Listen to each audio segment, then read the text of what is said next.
You know, Mars is the closest place that we can reach with robotic exploration, that we think had a really good chance of having ancient life. The Perseverance rover will land at a location called Jezero Crater. Jezero Crater is a very interesting place. There are a lot of craters on the surface of Mars that could have once hosted ancient lakes.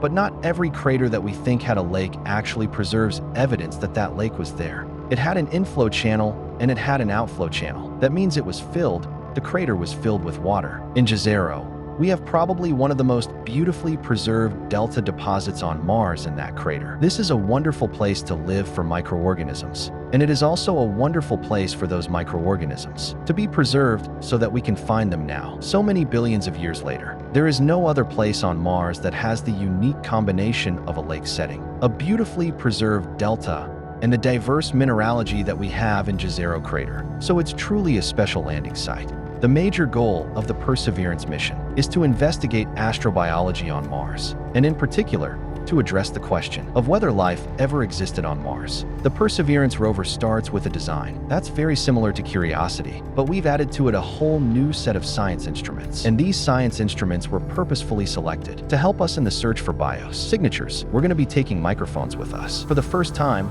we're going to have that human sense on another planet, a helicopter, the name of which is now Ingenuity. One of the major upgrades that Perseverance has from Curiosity is that it's able to self-drive for a distance of up to 200 meters per day. As the rover is driving, it's literally building the map of the road it's driving on Mars. Scientists for years have told us that to really unlock the secrets of Mars, we have to bring samples from Mars back to Earth. So what Marshall 2020 is going to do is to drill samples, put them in small tubes. We're going to seal it in its own individual tube. We set them on the surface to provide a target for the second two missions, which hopefully will get in development in the next several years and could potentially get the samples back to Earth by 2030. Perseverance is a very, very profound first step in both our understanding of our place in the universe and a stepping stone towards human exploration on Mars.